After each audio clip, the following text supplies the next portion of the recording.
السلام عليكم ورحمة الله وبركاته. الحمد لله وكفى والصلاة والسلام على من لا نبي الله بعد. எல்லாம் வல்ல அல்லாஹ்வுக்கு ஜல்லஷானஹு தஆலாவின் நல்லடியார்களே, நபிமார்களின் வரலாறு என்ற இந்த தொடர் நிகழ்ச்சியிலே நேற்றைய தினம் இப்ராஹிம் அலைஹிஸ்ஸலாம் அவர்கள் 4 முறை மக்காவிற்கு வந்து சென்றார்கள். வந்து செல்லும் பொழுதெல்லாம் ஒரு பணியை அல்லாஹ் அவர்களுக்கு சுமத்தி இருந்தான். 3வது 4வது முறை வரும் பொழுது தங்களுடைய மகனுக்கு நசியத்து செய்தவர்களாக சென்றார்கள். திருப்பி 5வது முறையும் தன்னுடைய மகனாகிய இஸ்மாயில் அலைஹிஸ்ஸலாம் அவர்களை பார்ப்பதற்காக வந்திருந்தார்கள் என்ற அந்த தகவலை சொன்னோம். இப்ப முதல் தடவை வரும் பொழுது எதுக்கு வந்தாங்கன்னா விட்டுட்டு போறதுக்கு வந்தாங்க. யாரு? இஸ்மாயிலையும், கை குழந்தையாக இருக்கக்கூடிய இஸ்மாயிலையும் அவருடைய தாயாரையும் அந்த பாரான் பள்ளத்தாக்கு என்று அந்த காலத்தில் அறியப்பட்ட மக்கமா நகரத்தில் விட்டு செல்வதற்காக முதல் சஃபருக்கு வந்தாங்க. 2வது சஃபர் எதுக்கு வருகின்றார்கள் என்று சொன்னால் ஹஜ்ஜுடைய கிரிதிகளை அல்லாஹ் தஆலா சொல்லி கொடுக்கின்றார். சரியை பத்தி எல்லாம் அல்லாஹ் தஆலா சொல்லி கொடுத்துட்டார். சொல்லி கொடுத்துட்டு கடைசியாக அந்த தன்னுடைய மகனை அறுத்து பலியிடக்கூடிய அந்த பலி கொடுக்கக்கூடிய அந்த நிகழ்வை நிறைவேற்றுவதற்காக 2வது முறை வந்தார்கள் என்பதை ஹதீஸ்கள் மூலமாகவும் குர்ஆன் வசனத்தின் மூலமாகவும் புரிந்து கொண்டோம். பிறகு அவருடைய இஸ்மாயிலுடைய தாயார் மரணிக்கின்றார்கள். 3வது முறையாக இப்ராஹிம் நபி வராங்க.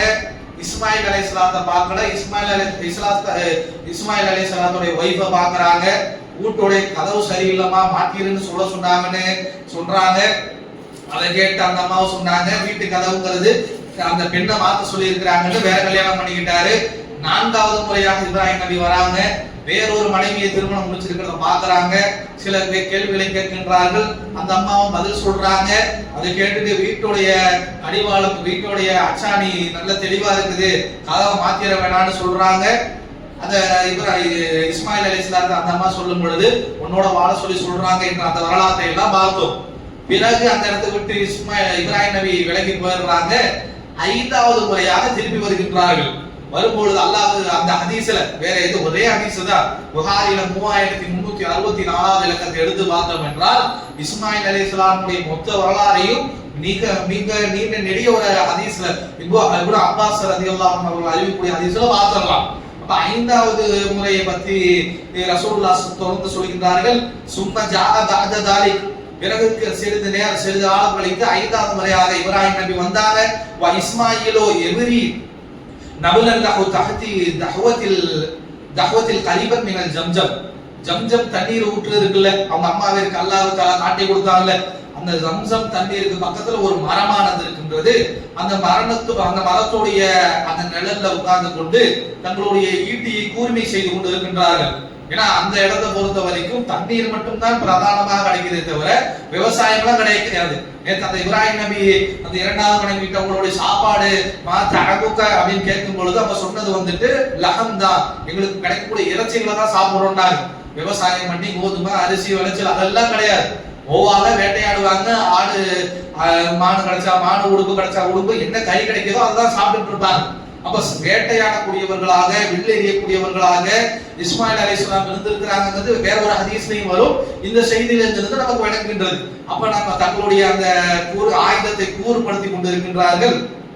கூறுபடுத்திட்டு இருக்கும் பொழுது அந்த இடத்துல ஃபலம்மா ரஹு, தங்களுடைய தந்தையாக இப்ராஹிம் அலைஹிஸ்ஸலாம் வந்திருக்கிறத பார்க்கறாங்க. காம இலைஹி, எழுந்து அவர்களை நோக்கி செல்கின்றார்கள். ஃபஸனா கமா யஸ்னிஉ வலதுலி வலது, அதாவது ஒரு தந்தை ஒரு மகனுக்கு எப்படி ஒரு வரவேற்பை கொடுப்பாரோ அல்லது ஒரு மகன் தந்தைக்கு எப்படி ஒரு வரவேற்பை கொடுப்பாங்களோ அது போல பரஸ்பரம் 2 பேரும் கொடுத்து கொண்டார்கள். பிறகு சொல்றாங்க சும்ம கால, பிறகு இப்ராஹிம் நபி சொல்றாங்க, யா இஸ்மாயிலு இன்னல்லாஹ அமரனி பி அம்ர், அல்லாஹ் தஆலா எனக்கு ஒரு கட்டளை ஏவி இருக்கின்றான். கால ஃபஸ்னஉ மா அமரக ரப்புக. அப்ப இப்ப இஸ்மாயில் கேக்குறாங்க, என்ன உங்க இறைவனுடைய கட்டளை என்னன்னு கேட்கும் பொழுது கால ஃபதுஇயுனி, எனக்கு நீ உதவி செய்வியான்னு முதல்ல சொல்லணும் இப்ராஹிம் நபி கேட்கிறாங்க. கால ஐயுனு, உங்களுக்கு நான் கண்டிப்பாக உதவி செய்வேன் என்று இஸ்மாயில் நபி சொல்றாங்க. பிறகுதான் சொல்றாங்க கால இப்ராஹிம் நபி சொல்றாங்க, இன்னல்லாஹ அமரனி ஐ யப்னிய ஹாஹுனா பைத்தன், இந்த இடத்துல ஒரு பைத்தை காபத்துல்லாவை கட்டுவதற்கு அல்லாஹ் தஆலா எனக்கு ஏவி இருக்கின்றான். பிறகு அஷார இலைய கமத்தின் மர்ஃபூஅத்தின் அலா மா ஹவுலஹா, அந்த இடங்கள்லயே அந்த சம்சம் பக்கத்திலேயே அந்த இடங்களை சுற்றி வட்டாரத்திலேயே மேடான ஒரு இடத்தை காமிச்சு இதுதான் காபத்துல்லா இருந்த இடம். ஆதம் அலைஹிஸ்ஸலாம் இன்ன அவ்வல பைத வதிஅ லின்னாசி லல்லதி பக்கத்த முபாரக்கா என்ற அந்த வசனத்தை பார்த்தோமே. முதல்ல ஆதம் அலைஹிஸ்ஸலாம் கட்டிய பள்ளி இந்த இடத்துல தான் இருந்துச்சு. அல்லாஹ் தஆலா இந்த இடத்தை எனக்கு அடையாளம் காமிச்சு இந்த இடத்துல பைத்துல்லாவை காபத்துல்லாவை கட்டுமாறு அல்லாஹ் தஆலா எனக்கு பணிஞ்சிருக்கின்றான், எனக்கு கட்டளை இருக்கின்றான். அதற்காக தான் இந்த சஃபர் வந்திருக்கிற 5வது முறையா மக்காவுக்கு வந்திருக்கிறதுக்கான காரணம். இப்படி அல்லாஹ் தஆலா பள்ளியை கட்ட சொல்லி இருக்கிறான். அந்த பள்ளியை கட்டுவதற்கு நீ உதவுவாயா என்று இஸ்மாயில் நபியை பார்த்து கேட்கின்றார்கள். இந்த இடத்தையும் காட்டுறான் இஷாரா செய்து. இந்த சுட்டு வட்டாரத்திலே மேடாக முர்தஃபிஅ கொஞ்சம் உயரத்தில் இருக்கக்கூடிய இடத்தையாக காட்டி அப்படி கேட்கின்றார்கள். கேட்ட உடனே இஸ்மாயிலு யாத்தி பிறகு 2 பேரும் ஆரம்பிக்கிறாங்க, வேலையை ஆரம்பிக்கக்கூடியவர்களாக இருக்கிறாங்கன்றதெல்லாம் பார்க்கிறோம். கால ஃபஇந்த ذلك رفع قواعد من البيت, எந்த இடத்துல இப்ராஹிம் நபி அடையாளம் காட்டினார்களோ அந்த இடத்துல இருவரும் இப்ராஹிம் நபியும் அவருடைய மகனாக இருக்கக்கூடிய இஸ்மாயில் நபியும் என்ன செய்யறாங்கன்னு சொன்னா அந்த இடத்துல அவர்கள் அந்த காபாவுடைய அஸ்திவாரத்தை எழுப்ப ஆரம்பித்தாங்க. கவாயித மினல் பைத், அந்த எந்த காபத்துல்லா இருக்குதோ அதனுடைய அஸ்திவாரத்தை அல்லாஹ் காட்டி கொடுத்த அந்த மேடான பகுதியிலிருந்து கட்டி எழுப்ப ஆரம்பித்தாங்க என்று சொல்லக்கூடிய அந்த செய்தி பார்க்கிறோம். ஃபஜஅல இஸ்மாயிலு யாதி பி இஜாரதி, இஸ்மாயில் நபி என்ன பண்ணுவாங்கன்னா கல்லை கொண்டு வருவாங்க. வ இப்ராஹிமு யப்னி, அந்த கல்லை வாங்கி கொண்டு இப்ராஹிம் நபி நம்ம பாசையில சொன்னா கொத்தனாரும் போம்ல வாங்கி இப்படி வச்சு பூசக்கூடிய வேலை, கல்லை எடுத்துட்டு வரக்கூடிய வேலையை இஸ்மாயில் நபி செஞ்சிருக்கிறாங்க. ஒவ்வொரு கல்லாக வாங்கி அடுக்கக்கூடிய வேலையை இப்ராஹிம் நபி அவர்களே கைப்பட செய்திருக்கிறார்கள் சொல்றத பார்க்கிறோம். ஹத்தா இதா இருத்தஃபா பினாஹு ஜாஅ பிஹாதில் அஜித், அப்ப என்ன செய்யறாங்கன்னு சொன்னா ஒரு கட்டத்துல தங்களுடைய ஹைட்டுக்கு என்ற அளவுக்கு கட்டி முடிச்சிடுறாங்க. ஒரு மனுஷன் இப்ராஹிம் நபியை பொறுத்த வரைக்கும் அவங்களுக்கு ஒரு அளவுக்கு வளர்த்தியாக இருப்பாங்கிற செய்தி எல்லாம் முதல் நாளே பார்த்தோம். அப்ப தங்களுடைய உயரத்துக்கு எவ்வளவு எட்டுமோ அது வரைக்கும் நின்று கொண்டவர்களாக அப்படி வளைஞ்சு வளைஞ்சு வளைஞ்சு கட்டுகின்றார்கள். அதை கட்டிய பிறகு ஹைட்டு 10 இல்ல 10ஆவது போது என்ன செய்யறாங்கன்னா இஸ்மாயில் அலைஹிஸ்ஸலாம் 2 கல்லை கொண்டு வந்து வைக்கிறாங்க. சாரம் கட்டுறதுன்னு சொல்லுவாங்க நம்ம ஊர்ல, கொஞ்சம் ஹைட்டான விஷயத்தை கட்டுறதுன்னா அது போல சார மாதிரி இல்லாட்டியும் ஒரு அளவுக்கு மேல ஏறி கட்டக்கூடிய அளவுக்கு கல்லுகளை இஸ்மாயில் நபி அடுக்குகின்றார்கள். ஃபகாம அலைஹி, அதன் மீது நின்றவர்களாக இப்ராஹிம் அலைஹிஸ்ஸலாம் வஹுவ யப்னி, மீது இருக்கக்கூடிய ஹைட்டை தங்களுக்கு எட்டக்கூடிய ஹைட்டை நின்னுகிட்டே கட்டுறாங்க. தங்களுக்கு எட்டாத ஹைட்டை 2 கல்லை போட்டு கூடுதல் உயரத்திற்காக கல்லு மேல ஏறி இப்படி கட்டுனாங்கிற அந்த விஷயத்தை பார்க்கிறோம். இஸ்மாயிலோ யுனாவிலோ ஹிஜ்ரதி வஹுவ யகூலானி, இவர்கள் அப்படிங்கிறவர்கள் காலில் கொடுக்கவும் அவர்கள் கட்டவும் அந்த ஒட்டுமொத்த ஸ்ட்ரக்சரையும் முடிக்கிறாங்கிற அந்த ஹதீஸை பார்க்கிறோம். அவர் சிறு பிள்ளையாக சிறு பாலகனாக இஸ்மாயில் வந்ததுல இருந்து இந்த பள்ளிவாசல் கட்டி முடிக்கிற வரைக்கும் மொத்தமாக ஒரே ஹதீஸ்ல நபிகளார் சொல்றத பார்க்கிறோம். அதுவும் இப்படி கட்டும் போது என்ன சொல்லிக்கிட்டே கட்டுறாங்கன்னா வஹுமா, இருவரும் யகூலானி சொல்லிக்கிட்டே கட்டினாங்க. என்னன்னா கால ஃபஜஅலா, அல்லாஹ்வே ரப்பனா தகப்பல் மின்னா இன்னக அன்த ஸமீஉல் அலீம், அல்லாஹ்வே இந்த பொறுப்பை எங்களுக்கு கொடுத்திருக்கிற காபத்துல்லாஹ்வை கட்டக்கூடிய இந்த பொறுப்பை எங்களுக்கு கொடுத்திருக்கின்றாய், நாங்கள் அப்படி கட்டிக்கிட்டு இருக்கிறோம், இந்த பணியை எங்கள்கிட்ட இருந்து நீங்கள் ஏற்றுக்கொள்வியாயாக என்று அந்த பிரார்த்தனை செய்தவர்களாக அவர்கள் செய்தார்கள். அவளை வைத்த எப்படின்னா சுத்தி சுத்தி அவர்கள் ஒரு இடத்துல 4 பக்கம் இருக்குது இல்ல, இந்த 4 பக்கத்துல சுத்தி சுத்தி கட்டும் போது சுத்தி அதனே கட்டினாங்க. கட்டும் போதெல்லாம் ரப்பனா தகப்பல் மின்னா, அல்லாஹ்வே எங்களிடம் இருந்து ஏற்றுக்கொள்வாயாக, இன்னக அன்த ஸமீஉல் அலீம், நீ கேட்கக்கூடியவனாகவும் அறிந்தவனாகவும் இருக்கிறாய் என்று இந்த பிரார்த்தனை செய்தவர்களாகவே அந்த காபத்துல்லாவை கட்டி எழுப்பினார்கள் என்பதை பார்க்கிறோம். அப்ப முதல் காபாங்கிறது ஆதம் நபி தான் கட்டுறாங்க, அதுல எந்த மாற்று கருத்தும் இல்லை. பிறகு அந்த காலகட்டத்துல மக்கள் அந்த பக்கத்து வாழ முடியாம வாழ்வாதாரத்துக்கு தேவையான விஷயங்கள் இல்லாம அது வந்துட்டு ஒரு அபாண்டன்ட் பிளேஸாக மாறிடுது. மக்காங்கிறது மாறான் பள்ளத்தாக்காக வரலாற்றில் அறியப்படுகின்றது. அந்த இடத்துல இப்ராஹிம் நபி விட்டுட்டு போகும்போது கூட என்ன சொல்லுவாங்க, அதாவது புல்பூண்டுகள் முளைக்காத எந்த விவசாயத்துக்கும் ஆகாத இடத்துல நான் என்னுடைய பிள்ளையை விட்டுட்டு வந்திருக்கின்ற அல்லாஹ் துஆ செய்வாங்க. அப்படிப்பட்ட இடத்துல அல்லாஹ் தஆலா இவர்களை குடியமர்த்தி அங்க ஒரு சூர்மம் கூட்டத்தை வர வச்சு அங்க ஒரு செட்டில்மெண்ட்டை ஏற்படுத்தி அது ஓரளவுக்கு ஊராக பெருக்கெடுத்ததுக்கு அப்புறம் காபத்துல்லாவை முதல் மனிதர் ஆதம் அலைஹிஸ்ஸலாம் கட்டின அதே இடத்தை இப்ராஹிம் நபிக்கு காட்டி கொடுத்து அந்த இடத்துல காபத்துல்லாவை கட்டி எழுப்பினார்கள் இப்ராஹிம் நபி. இன்னைக்கு பார்க்கிற காபா வரைக்கும் அந்த இடத்திலே தான் இருக்கின்றது. ஆதம் அலைஹிஸ்ஸலாத்துக்கு அப்புறம் காணா போயிருச்சு. காலடி கூட சிதிலம் அடைஞ்சு இருந்த இடம் தெரியாமல் போயிருச்சு. இப்ராஹிம் நபியை கொண்டு அவனுடைய காபத்துல்லாவை இறை நிலையத்தை கட்டக்கூடிய அந்த புனித பணியை அல்லாஹ் தஆலா இவர்கள் மூலமா இப்ராஹிம் நபி மூலமாகவும் இஸ்மாயில் நபி மூலமாகவும் வாங்கி கொண்டு கூடிய செய்தியை பார்க்கிறோம். இதுல கூடுதலாக நம்ம என்ன ஒண்ணு படிச்சுக்கணும்னா, இந்த சுமை இந்த பொறுப்பை கொடுத்ததே அல்லாஹ் தான். இப்ராஹிம் நபிக்கும் இஸ்மாயில் நபிக்கும் அல்லாஹ் தஆலா இடத்தை காமிச்சு கொடுத்து நீங்க கட்டுங்கன்னு சொன்னது அல்லாஹ் தான். நீ சொன்ன நாங்க கட்டுறோம் அந்த ஒரு இது இல்லாம கட்டும் போதெல்லாம் கப்பல் மீனா எல்லாமே நாங்க ஏதாவது குறை வச்சிட போறோம், எங்கள்கிட்ட ஏற்றுக்கொள்ளாம போயிடாது என்று அந்த பிரார்த்தனையை செய்தவர்களாகவே அந்த வேலையை செய்திருக்கிறார்கள் பார்க்கிறோம். அப்ப அல்லாஹ் செய்யக்கூடிய இபாதத்துகள் நம்ம செய்தாலும் பின்னாடி ஒரு அல்லாஹ்வே எங்களிடம் இருந்து இந்த செயல்களை ஏற்றுக்கொள்வாயாக என்று மன குமுறலோடு அந்த உறுதியோடு நம்ம கேட்கக்கூடியவர்களாக இருக்கணும். என்ன நம்ம வாழ தொழுதுட்டோம்னு எதிர்த்து போகாம எல்லாருமே என்னுடைய தொழுகையை ஏற்றுக்கொள்ளு அப்படின்னு ஒரு பிரார்த்தனையை இப்ராஹிம் நபியிடமிருந்து கற்றுக்கொள்ளக்கூடியவர்களாக இருக்கணும். வெறுமன நோன்பு வைக்காம இஃப்தார்ல பிஸ்மில்லா சொல்லி சாப்பிடாம எல்லாமே உனக்காக நோன்பு வச்சு ஏற்றுக்கொள்ளு. நல்லா ஏத்துக்காட்டி நோன்பு வைக்கிற வருஷ கணக்குல நோன்பு வைக்கிறோம், மணிக்கணக்கில் நின்று தொழுகிறோம், செல்லாதுன்ட்டானா போயிட்டு ஒரு கடையில நோட்டை நீட்டு 500 ரூபாய் கிழிஞ்சிருக்கு செல்லாத திருப்பி கொடுத்துட்டா அதுக்கு என்ன மரியாதை இருக்கும்? பாக்குறதுக்கு நோட்டு மாதிரி தானே இருக்கு, கிழிஞ்சிருக்கு அதனால வாங்க மாட்டேன்பா. அது மாதிரி நம்ம தொழுகையில் ஏதாவது குறை இருந்து நம்ம தொழுகை செல்லாது நல்லா சொல்லிட்டானா என்ன பண்றது? அதனால அல்லாஹ் கிட்ட நம்ம எந்த பிரார்த்தனைகள் செய்தாலும் எந்த இபாதத்துக்கு செய்தாலும் அல்லாஹ்வை எங்கள்கிட்ட ஏற்றுக்கொள் என்று அந்த பிரார்த்தனையை செய்யக்கூடியவர்களாக இருக்கணும். இந்த பாடத்தை இப்ராஹிம் நபியிடம் இருந்து நாம் படிக்கக்கூடியவர்களாக இருக்கணும். அதே போல இந்த காபாவை கட்டினாங்கல்ல, இந்த காபாவுடைய ஸ்ட்ரக்சரை பத்தியும் நபி ஸல்லல்லாஹு அலைஹி வஸல்லம் அவர்கள் ஒரு சில ஹதீஸ்ல சொல்றாங்க. புகாரியில 1584வது இலக்கத்தில் இடம்பெற்றிருக்கக்கூடிய அந்த ஹதீஸ்ல ஆயிஷா ரலியல்லாஹு அன்ஹா அவர்கள் ரசூலுல்லாஹ்ட்ட கேட்கிறதாக வரக்கூடிய ஹதீஸ், காலத் சஅல்து நபி ஸல்லல்லாஹு அலைஹி வஸல்லம் அனில் ஜத்ர்ங்கறத பத்தி ரசூலுல்லாஹ் கிட்ட ஆயிஷா ரலியல்லாஹு அன்ஹா அவர்கள் கேட்கிறாங்க. இந்த ஜத்ருங்கிறது என்ன அப்படின்னு சொன்னா, நம்ம காபத்துல்லாவை பார்ப்போம், அது கட்டமாக இருக்கும். அது பக்கத்துல பார்த்தோம்னா ஒரு அரசு ஒரு குட்டி செவருமாக இல்ல, அரசு ஒரு அந்த வளைவான பகுதியில இருக்கும். அந்த காபத்துல்லா பக்கத்துலயே அப்படி இருக்கும். நம்ம பார்த்திருக்கோம் தானே, போட்டோ எல்லாம் பார்த்தோம்னா காபத்துல்லா கட்டமாக இருக்கும், கியூபாய்டு ஷேப்ல இருக்கும். அதனை ஒட்டி என்ன பண்ணுவாங்கன்னா ஒரு யூ ஷேப்ல ஒரு சி ஷேப்ல ஒரு இடம் மட்டும் இருக்கு, கேட் எல்லாம் போட்டு வச்சிருப்பாங்க. ரொம்ப முக்கியஸ்தர்களை மட்டும் உள்ளார அனுமதிப்பாங்க, உள்ளார போய் 2 ரக்காத் தொழுதுட்டு வருவாங்க.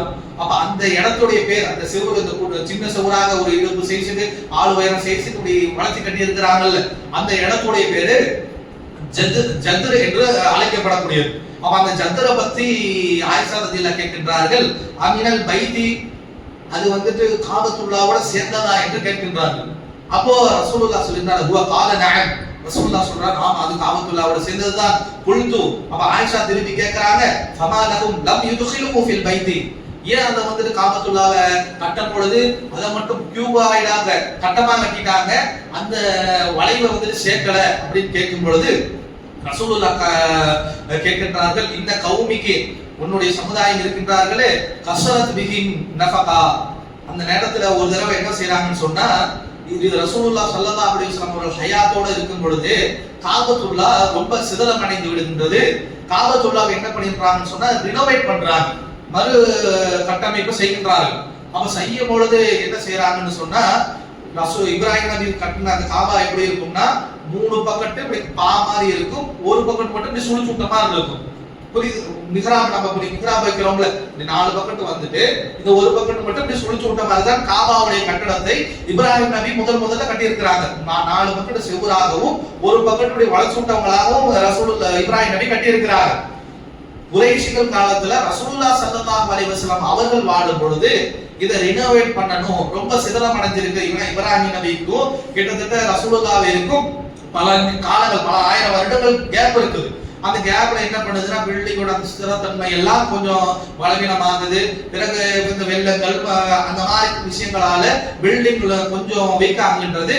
அவர்களுக்குள்ள என்ன செய்யறாங்கன்னா மஷூரா செய்து நம்ம இருக்கிற மாதிரியே திருப்பி கட்டிடுறோம்னு கட்டுறாங்க. கட்டும்போது என்ன ஆகுதுன்னா 3 பக்கத்து சரியாக கட்டி விடுகின்றார்கள். 4வது பக்கத்து கட்டும் போது என்ன பண்றதுன்னா கஸரத் பிஹிம் நஃபகா, அவங்கள்ட்ட பொருளாதார அந்த குறைவானது ஏற்படுது. காசு பத்தலோன்னு அது வரைக்கும் இழுக்காம என்ன செய்து விட்டார்கள் என்று சொன்னால், இருக்கிறத வச்சு நம்ம இந்த சேத்தை கட்டிக்கலாம், திருப்பி நம்மள்ட்ட பொருளாதார வசதி எப்போ வருகின்றதோ அப்போ இப்ராஹிம் நபியுடைய அந்த பழைய காபாவை கட்டி விடலாம், அந்த சேப்புல கட்டிக்கலாம் என்று ரசூலுல்லாஹ் அப்படி சொன்னாங்க. இன்ன கௌமிக்க, உன்னுடைய ஆளுக்கு தான் இப்படி பண்ணாங்க.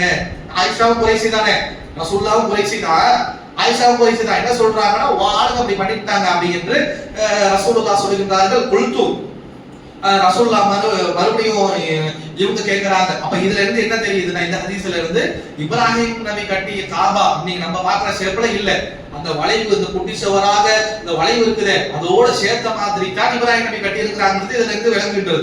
தொடர்ந்து ஆயிஷா கேட்கின்றார்கள். குல்து ஃபமா சஅது பாதிக முர்தஃபிஅ, அதுலயே கதவு உயரமா இருக்குது என்று ஆயிஷா ரலியல்லாஹு அன்ஹா கேட்கிறாங்க.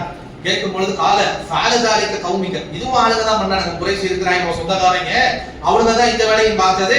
எதற்கு பார்த்தாங்கன்னு சொன்னா எதுகுலு மன்ஷா, தான் நாடியவரை உள்ளார விட்டுக்கலாம், எதுகுலு எம்னஅு மன்ஷா, தான் நாடியவர்களை உள்ளார விடாம தடுக்கிறதுக்கு. இவங்க மட்டும் நாங்கெல்லாம் குறைஷிகளை பொறுத்த வரைக்கும் அந்த ஊர்லயே நாங்க தானே பெரிய ஆட்கள் இருந்தாங்க, உயர்ந்த குலத்தில் நாங்க தான் அந்த காபாவுடைய பராமரிப்பாளர்கள், நாங்க தான் அந்த ஊருடைய சொந்தக்காரங்கன்னு சொல்லிட்டு கொஞ்சம் அந்த ஆணவத்திலே அகபாவத்திலே இருந்த கூட்டம் தானே குறைஷ்.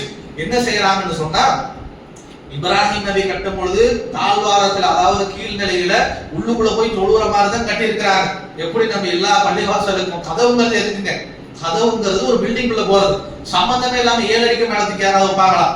ஏன் இவங்க வச்சிருக்கிறாங்க, குறைசி திருப்பி கட்டும் பொழுது இப்ராஹிம் நபி கட்டின பள்ளிவாசலுக்குள்ள வீட்டுக்குள்ள எதுக்காக கதவு வைக்கப்படுமோ அதற்காக வைத்திருக்கின்றார். தொடர்ந்து உள்ளாரவே எல்லாரும் தொழுகணும்.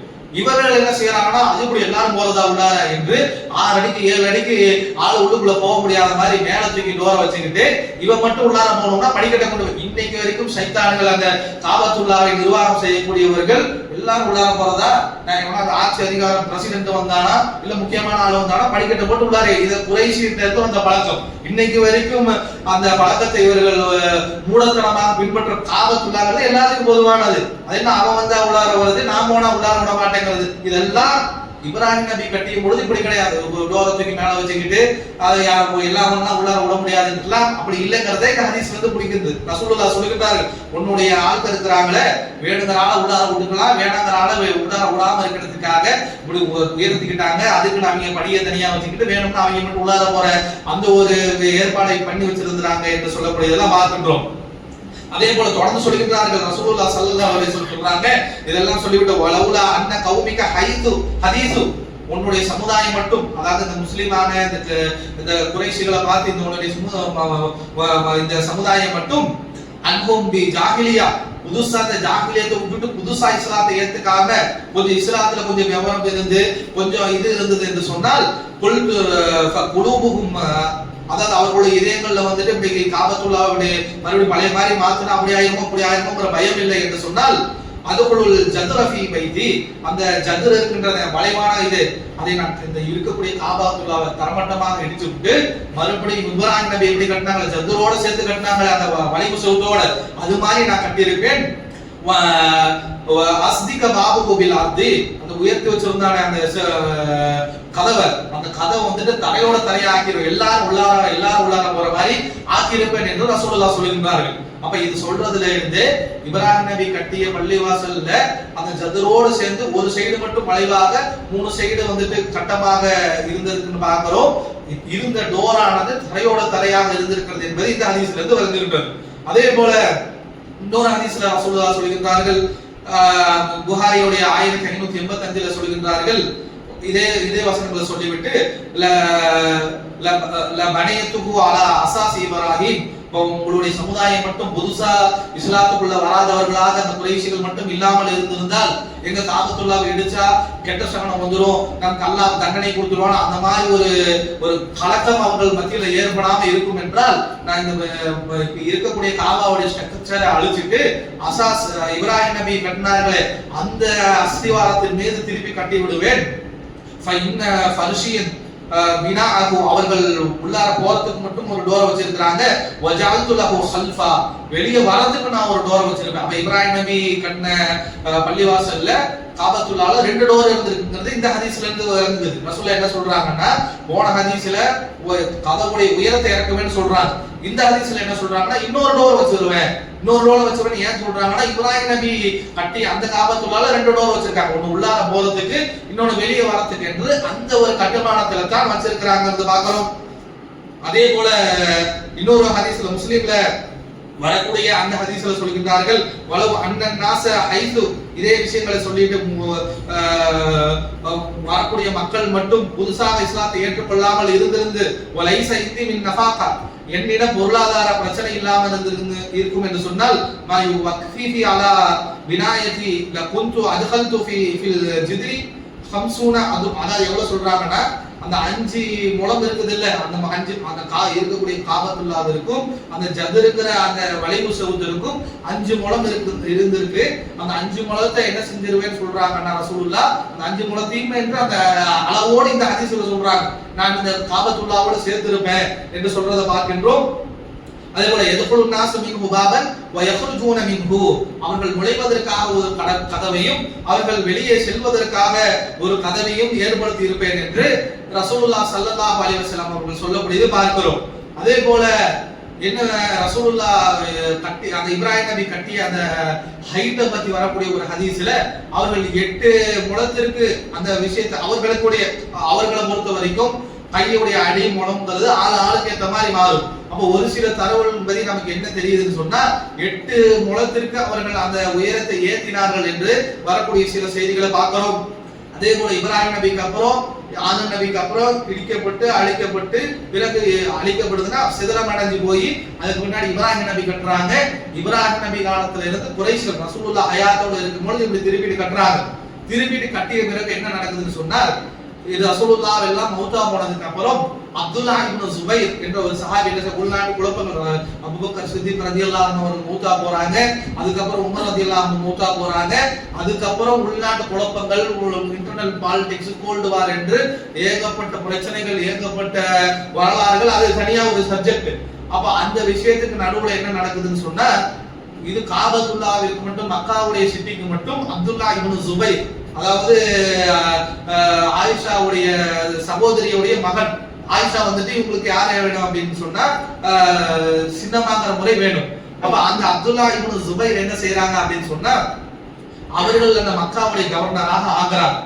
அந்த கவர்னராக ஆகும் பொழுது இடையில வந்து யூசுப் இப்னு ஹஜ்ஜாஜ் எல்லாம் நம்ம கேள்விப்பட்டிருக்கோம். அந்த உஸ்மானிய கிலாபத்துல வரக்கூடிய மிக கொடூரமான, மிகவும் ஈடு இறக்கம் இல்லாத ஒரு நபராக இந்த யூசுப் இப்னு ஹஜ்ஜாஜ் இருந்த அந்த வரலாற்றை ஒரு அளவு கேள்விப்பட்டிருப்போம். அப்ப அந்த யூசுப் இப்னு ஹஜ்ஜாஜ் அந்த குழுவோ என்ன செய்யறாங்கன்னு சொன்னா, இந்த ஒரு சண்டையில காபத்துல்லாவை சேதப்படுத்தி விடுகிறார்கள். அவர் சேதப்படுத்தும் போது அப்துல்லாஹ் இப்னு சுபைர் என்ன பண்றாருன்னா, புனர் நிர்மாணம் செய்யணும் ஆகி போச்சு, இடிச்சிட்டு கட்டணும் ஆகி போச்சு, என்ன செஞ்சிடலாம்னு சொன்னா ரசூலுல்லாஹ் அப்படி ஆசைப்பட்டிருக்கிறாங்க. என்ன ஆசைப்பட்டிருக்கிறாங்கன்னா, இப்ராஹிம் நபி எந்த அசாஸ்ல எந்த அஸ்திவாரத்துல இந்த காபத்துல்லாவை கட்டினார்களோ அதன் மேலேயே திருப்பி எனக்கு வாய்ப்பு இருக்குன்னா கட்டிடுவேன் ரசூலுல்லாஹ் சொல்லி இருக்கிறாங்க.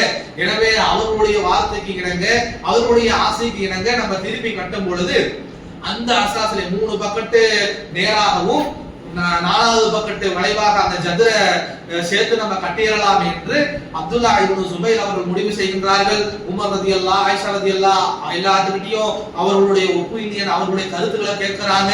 எல்லாரும் வந்துட்டு அது பண்ணணுமா வேணாமான்னு இரு கருத்துக்கள் வர கடைசியில இவங்க ஒத்த முடிவா எடுத்துட்டு என்ன செய்யறாங்கன்னு சொன்னா, இப்ராஹிம் நபி ஸல்லல்லாஹு அலைஹி வஸல்லம் அவர்கள் ஆசைப்பட்டது போலவே அந்த காபத்துல்லாவுடைய ஸ்ட்ரக்சரை மாத்துறாங்க. எப்படி இப்ராஹிம் நபி கட்டினாங்களோ அதே போல 3 சைடு நேராகவும் அந்த ஜதுர உள்ளுக்குள்ள இழுத்து அதே மாதிரி இப்ராஹிம் நபி கட்டியது போலவே அப்துல்லாஹ் இப்னு சுபைர் கட்டுறாங்க. ஹைட்டை மட்டும் 8 முழம்னு பார்த்ததை 11 முழமாக ஒரு 3 முழம் சேர்த்து ஹைட்டை ஏத்துகின்றார்கள். அதற்கு பின்னாடி என்ன நடக்குதுன்னு சொன்னா, இந்த யூசுப் இப்னு ஹஜ்ஜாஜ் அந்த இதுல வரக்கூடியவர்கள் போர் எடுத்து அப்துல்லாஹ் இப்னு சுபைரை என்ன செஞ்சாங்கன்னா கொண்டு விடுகின்றார்கள். கொன்றுட்டு ஊர்ல இருக்கிறவங்களுக்கு பானம் புகட்டுங்கிற பேர்ல என்ன செஞ்சாங்கன்னு சொன்னா, இப்ப அப்துல்லாஹ் இப்னு சுபைர் வந்து திருப்பி கட்டினது தானே இந்த காபத்துல்லாஹ், இதை இடி மறுபடியும் ரசூலுல்லாஹ் காலத்துல எப்படி இருந்துச்சோ அதே மாதிரியே திருப்பு என்று சொல்லிட்டு அந்த திருப்பி மாற்றப்பட்ட இப்ராஹிம் நபியுடைய அசாஸ்ல திருப்பி மாற்றப்பட்ட காபத்துல்லாவை இந்த யூசுப் இப்னு ஹஜ்ஜாஜ் போன்ற இந்த அயோக்கியர்களால் மறுபடியும் இடிக்கப்பட்டு மறுபடியும் என்ன செய்யறதுன்னா இன்னைக்கு இருக்கிற ஸ்ட்ரக்சர் அவர் அப்துல்லா இப்னு சுபைர் இருக்கும்போது ரசூலுல்லாஹ் ஆசைப்பட்ட மாதிரியே 2 டோர் வச்சு 2 டோரையும் தரையோட தரையாக வச்சு எந்த இந்த இப்ராஹிம் நபி கட்டினது போல அந்த சதுரை உள்ளுக்குள்ள இழுத்தவர்களாக அந்த ஷேப்ல கட்டியிருந்தாங்க. அவர்களுடைய தோல்வியை பறைசாற்றணும், அந்த அப்துல்லா இப்னு சுபைருடைய அந்த லெகசி நின்று விடக்கூடாது. காலம் இன்னைக்கு வரைக்கும் இருந்துச்சுன்னா நம்ம பேசுவோம்ல, இந்த ஸ்டேப்ல கட்டினது வந்து அப்துல்லா இப்னு சுபைர் பேசிடுவோம்ல. அதனால அப்படி ஒரு பெருமை வந்து அப்துல்லா இப்னு சுபைருக்கு வந்துடக்கூடாது என்பதற்காக மறுபடியும் கட்டப்பட்ட அந்த காபத்துல்லாவை அந்த ஸ்ட்ரக்சர் இடிச்சுவிட்டு எப்படி இருந்ததோ அதே மாதிரி டோரை தூக்கி மேல வச்சு ஒரு டோர் அடைச்சி மறுபடியும் இன்னைக்கு பார்க்கக்கூடிய ஸ்ட்ரக்சருக்கு கொண்டு வந்திருந்தார்கள்.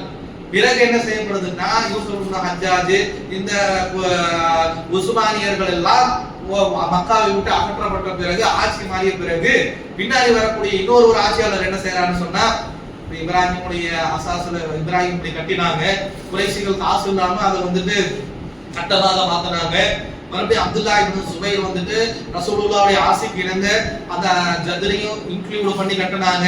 அதை பிடிக்காத யூசுப் இப்னு ஹஜ்ஜாஜ் இடிச்சிட்டு கட்டினா திருப்பி நான் என்ன பண்றேன்னா மறுபடியும் நான் இடிச்சிட்டு இப்ராஹிம் அலைஹிஸ்ஸலாம் கட்டிய அந்த அசாசு மேலே அந்த ஹிஜ்ரியும் சேர்த்து நான் கட்டிடுறேன்னு சொல்லிட்டு அவன் முயற்சி செய்கின்றான். அப்ப அந்த காலத்துல யாரு இருக்கான்னு சொன்னா மாலிக் இமாம் வந்துட்டு அந்த நேரத்துல இருக்கிறார். மாலிக் இமாம் கிட்ட போய் ஃபத்வா கேட்கின்றார்கள்.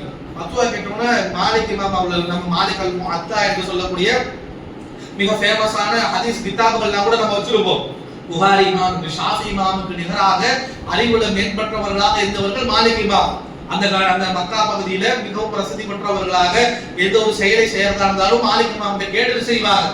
அப்படி மாலிக் இமாம் கேட்கும்போது மாலிக் இமாம் என்ன சொல்றாங்க, என்ன கண்டிக்க ஆட்சியாளர் கூட பார்க்காம என்ன கண்டிக்கிறாங்கன்னா, இன்னும் உங்க ஆட்சியாளர்களுக்கு விளையாட்டு பொருளா இருக்கா காவா, ஒருத்தன் வந்தா இடிச்சுட்டு இப்படி கட்டுறது, அடுத்த வந்தா இடிச்சுட்டு அப்படி கட்டுறது. இப்ப நம்ம திமுக ஆட்சியாளர்கள் முடிஞ்சிட்டு அதிமுக வந்துச்சுன்னா முதல் வேலை என்ன பண்ணுவானா, இவன் எந்த நலத்திட்டங்கள் எல்லாம் செஞ்சானோ அதெல்லாம் ரத்து பண்றது. புதுசா இவன் ஒண்ணு ஆரம்பிப்பான். இவன் ஆட்சி மாறிச்சுன்னா அவன் வந்து ரத்து பண்றது, இவன் ஆட்சி மாறிச்சுன்னா அவன் வந்து அதை ரத்து பண்றது புதுசா. இது மாதிரி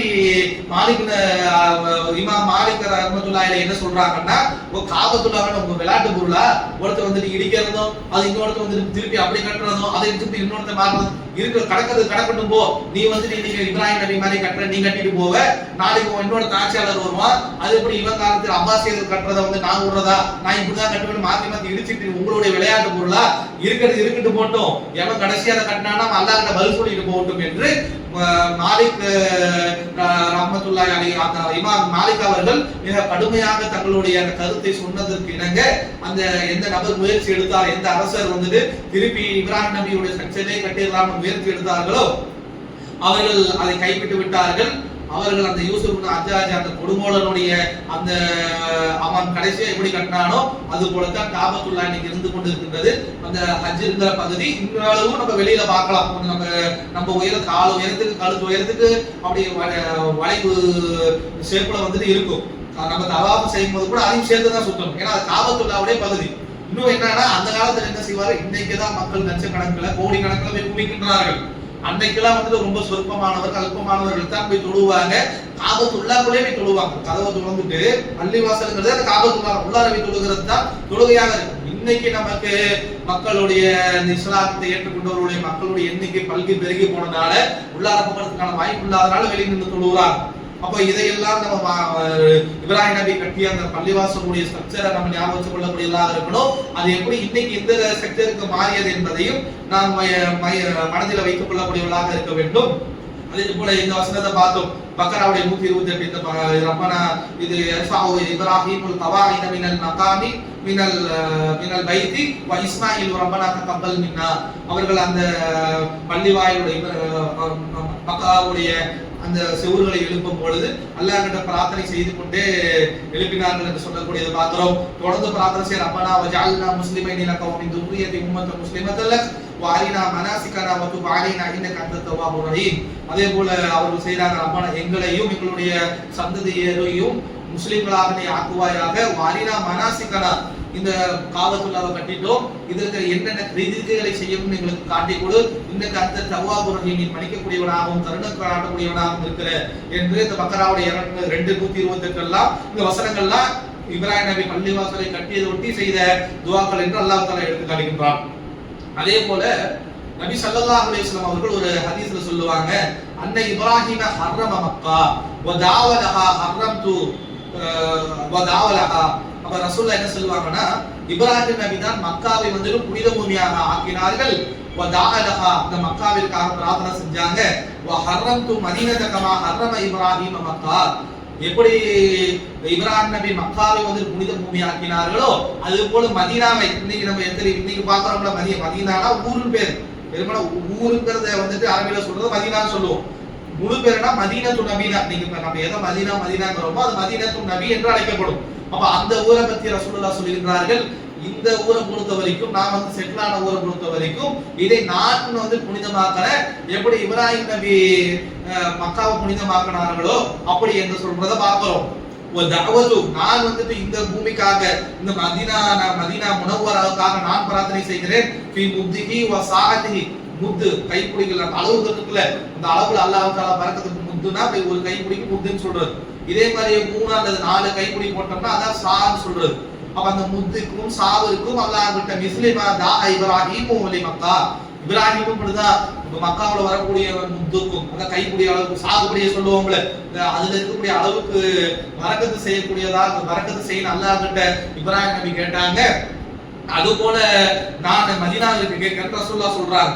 அப்ப இந்த ஹதீஸ்ல இருந்து இப்ராஹிம் நபி மக்காவை புனிதப்படுத்தினார்கள், நபி ஸல்லல்லாஹு அலைஹி வஸல்லம் அவர்கள் மதீனாவை புனிதப்படுத்தினார்கள் என்பதை நமக்கு புரியக்கூடியதாக இருக்கின்றது.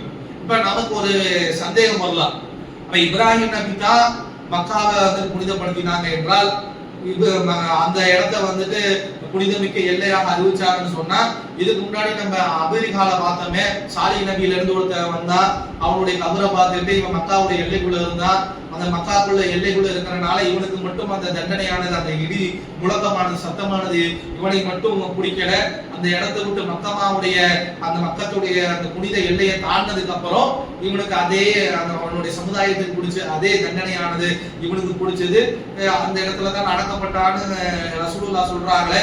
அப்ப சமூதுக்கு அப்புறம் தான், சமூது கூட்டத்துக்கு அப்புறம் தான், சாலிஹ் நபிக்கு அப்புறம் தான் இப்ராஹிம் நபி வந்திருப்பாங்களே என்று நமக்கு ஒரு சந்தேகம் இருக்கும். இதை பொறுத்த வரைக்கும் நம்ம எப்படி புரிஞ்சு கொள்ள வேண்டும் என்று சொன்னால், அல்லாஹ் தஆலா இந்த புனித பூமியை அவன் படைத்த காலத்துல இருந்து மக்காவையும் அந்த மக்காவை சுற்றி இருக்கக்கூடிய அந்த இடத்தை புனித பூமியாக அல்லாஹ் ஏற்படுத்தி விட்டான். இப்ராஹிம் நபியின் மூலமாக உலகத்துக்கு அறிவிக்கின்றான். உலக மக்களுக்கு இது இனிமேட்டு இது இந்த வரையறுக்கப்பட்ட இந்த 50-60 கிலோமீட்டர் என்பது புனித பூமி, அதுக்கு வெளியில இருந்து நீங்க இஹ்ராம் கட்டியவர்களாக உள்ளார வரணும் என்று இப்ராஹிம் நபியை வைத்து உலகத்திற்கு அறிவிக்கிறான் என்பதைத்தான் நாம் புரிந்து கொள்ள வேண்டுமே தவிர, இப்ராஹிம் நபியால தான், இப்ராஹிம் நபிக்கு முன்னாடி அது சாதாரண இடம், இப்ராஹிம் நபி வந்ததுக்கு அப்புறம் அது புனித பூமி என்று நாம் விளங்கிக் கொள்ள கூடாது. ஏன்னால் இன்னொரு ஹதீஸ்ல ரசூலுல்லாஹ் சொல்கிறார்கள், புகாரியுடைய 3189 சொல்றாங்க, இன்ன ஹாதா பலத ஹர்ரமஹுல்லாஹு யௌம ஹலகஸ் ஸமாவாதி வல் அர்த். அல்லாஹ் எந்த நாளிலே வானத்தை பூமியை படைத்தானோ அந்த நாள் முதலே இந்த மக்கமா நகரத்தை புனித பூமியாக ஆக்கிவிட்டான். ஃபஹுவ ஹர்ரமஹு பி ஹுர்மத்தில்லாஹ். அல்லாஹ் தஆலா அவனுடைய அந்த உருமுக்களை, அதாவது அந்த புனிதம் என்ன பேர வேண்டுமோ அந்த பேணுதல்களோடு இதை ஆக்கிவிட்டான். இலா யௌமில் கியாம், கியாமத் நாள் வரைக்கும், வானம் படைக்கப்பட்ட நாளில இருந்து, வானபூமி படைக்கப்பட்டதுல இருந்து கியாமத் நாள் வரைக்கும் இந்த மக்காவை வந்து புனித பூமியாக அல்லாஹ் ஆக்கிட்டான் என்று ரசூலுல்லாஹ் ஸல்லல்லாஹு அலைஹி வஸல்லம் அவர்கள் வேற ஹதீஸ்ல சொல்றத பார்க்கிறோம். அப்ப இப்ராஹிம் நபி புனிதமாக்கினார்கள் என்று சொன்னால் அந்த ஊருக்காக அவங்க பைத்துல்லாவை அங்க கட்டி அந்த ஊருக்காக பிரார்த்தனை செஞ்சு அதுல இருக்கக்கூடிய விளையக்கூடிய அந்த முத்துகளுக்கும் அதுல விளையக்கூடிய அந்த தாவரங்களுக்கும் அங்க கிடைக்கக்கூடிய மாமிசங்களுக்கும் தண்ணிக்கும் பிரார்த்தனை செஞ்சு உலக மக்களுக்கு இந்த மக்காவை காட்டி கொடுக்கிறாங்க புனித பூமி என்று மக்களுக்கு சொல்றாங்க. அப்படித்தான் அந்த ஹதீஸை புரிஞ்சுக்கணுமே தவிர இப்ராஹிம் நபிக்கு அப்புறம் தான் மக்கா புனிதமானது என்பது புரிஞ்சுக்க கூடாது. ரசூலுல்லாஹ் வேற ஹதீஸ்ல வானபூமி படைக்கப்பட்டதுல இருந்து கியாமத் நாள் வரைக்கும் இதுதான் புனித பூமியாக மக்கா இருக்குதுன்னு சொல்றதை பார்க்கிறோம். அடுத்ததாக இதை முடிச்சுட்டாங்களா, முடிச்ச பிறகு காபத்துல்லா முடிக்கப்பட்டுச்சு, அதுக்காக பிரார்த்தனை செஞ்சுட்டாங்க. அல்லாஹ் தஆலா அவர்கள் மூலமாக அந்த எல்லைகளையும் அதனுடைய சிறப்புகளையும் அதனுடைய புனித தன்மையும் மக்களுக்கு அல்லாஹ் எடுத்து வைத்து விட்டானா, வச்ச உடனே அல்லாஹ் தஆலா என்ன சொல்றானா, வஅத்தி ஃபின்னாஸி பில் ஹஜ், வா அதின் ஃபின் நாசி பில் ஹஜ்ஜி. அத இப்ராஹிமே காபத்துல்லாவை கட்டிட்டீங்க, எல்லாம் ஓகே. இப்போ என்ன பண்ணணும் என்று சொன்னால், இந்த ஹஜ்ஜிக்காக மக்களுக்கு அழைப்பை விடுங்கள். யஅதூனக ரிஜாலன், உங்களிடம் மனிதர்கள் வருவார், அலா குல்லி தாமிர், ஒவ்வொரு பிராணியின் மீதும் அவர்கள் சுமந்து வருவார்கள். யஅதீன மின் குல்லி ஃபஜ்ஜின் அமீக், ஒவ்வொரு திசையிலும் இருந்தும் இந்த ஹஜ்ஜை நோக்கி வருவார்கள் என்று இப்ராஹிம் நபிக்கு அல்லாஹ் வாக்களிக்கிறான். இன்னைக்கு பார்க்கிறோம்ல, ஹஜ்ஜுக்கு எல்லாம் சேர்த்து காசு சேர்த்து வச்சு ஒரு காலத்துல போறதுக்கு முடியாம இருந்துச்சு. இன்னைக்கு ஏதாவது கொடுக்கலாதா, என்னைக்காவது ஒரு நாள் நம்ம ஹஜ்ஜை செஞ்சிட மாட்டோமா என்று மக்கள் 4 திசையில உலகத்துல இருக்கக்கூடிய ஒவ்வொரு நாட்டில இருந்தும் ஒவ்வொரு மூலையில இருந்தும் ஒவ்வொரு திசையில இருந்தும் எனக்கான ஹஜ்ஜுக்கான சீட்டு கிடைச்சிடாதா, நான் போய் இந்த காபத்துல்லாவை பாத்திர மாட்டேனா, நான் ஹஜ்ஜு செஞ்சிட மாட்டேனா, தவாப் செஞ்சிட மாட்டேனா என்று மக்கள் இன்னைக்கு ஏகக்கூடியதை பார்க்கிறோம். கிடைக்க மாட்டேங்குது, டிக்கெட் கிடைக்க மாட்டேங்குது. ஒரு உம்ரா பண்ணலாம்னா நம்ம கிட்ட ஒரு செல்வங்கள் வசதிகள் இருந்தாலும் அதை தாண்டி இன்னொரு ஃபேக்டராக அவங்க கவர்மெண்ட் வந்துட்டு இந்த வருஷம் இதுக்கு மேல அனுமதிக்க முடியாது என்று இன்னொரு சரத்தாக வந்துட்டு கவர்மெண்ட் என்னால சமாளிக்க முடியாதுன்னு சொல்றத பாக்குறோம். அப்போ இப்ராஹிம் நபிக்கு இதை வந்துட்டு அல்லாஹ் வாக்களிக்கிறான். இவ்வாறு பாரான் பள்ளத்தாக்குல கட்டி விட்டு எல்லாத்துக்கும் அழைக்கக்கூடியவங்க யாரு வருமா நீ நினைச்சிடாத இப்ராஹிம் அலைஹிஸ்ஸலாம் அவர்களே, அப்படி நினைச்சு விட வேண்டாம். இந்த மக்கள் வந்து ஜுர்ஹும் கூட்டம் வந்தாங்க, இது பண்ணாங்க.